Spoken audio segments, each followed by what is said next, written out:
So you want to be normal.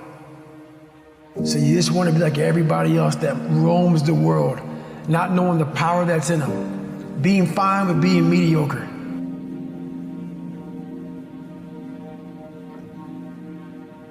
Your dreams are the most powerful thing. Without a dream, there's, again, no point in being here. And we are lost without dreams. So find the time on a daily basis to dream and pursue your dream, whatever that looks like. Be on the pursuit of your dream. I really believe that you have to seek the love and the beauty that you want in what you have now.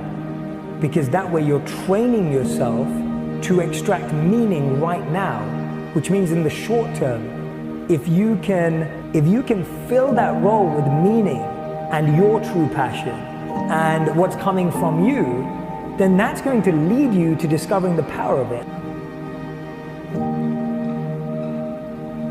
Because life is essentially tragic in its fundamental essence, you need a sustaining meaning that's deep and profound, and deep and profound enough to get you through bad times, because there will be very bad times in your life.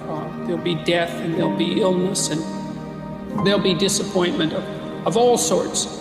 And there'll be just the standard difficulties of life in the world to contend with. And you really must have something that's profound and powerful to set up against that. And I think that your voluntary adoption of the struggle to improve being is the proper antidote to that.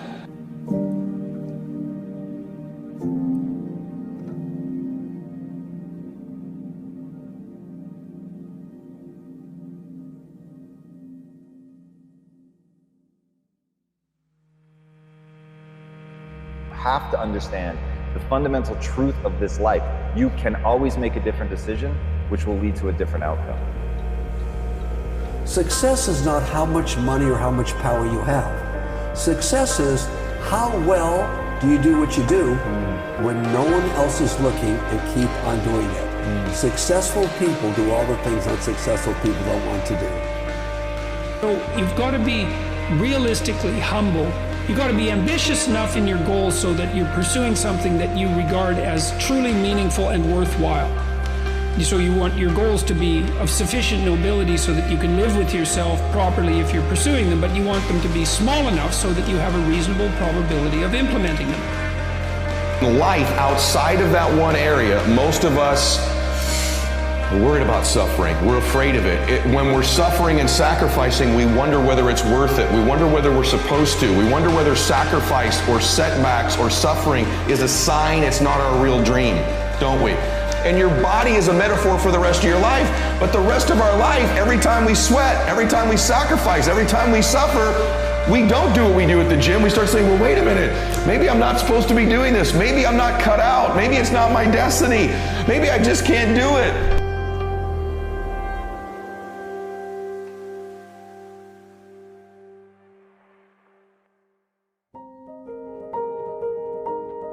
You've got to remember that any challenge we're facing today, we've faced it before as humanity. Changing the stories we tell ourselves, we can either look at challenging situations as opportunities for growth, as an opportunity to learn, as an opportunity to change, be the change, or we can look at them and really feel down. Now, that second part is okay. We can even feel like that, right? But we have to recognize it's not permanent. We've got to accept that none of our feelings are permanent. They don't need to be permanent, it's a choice. But recognize that those feelings are not permanent, and it will be amazing when we realize we are seeds, right? That is the most powerful way of finding strength. You get hungry by finding something that's you. I believe that all of us are born unique, but most of us die copies.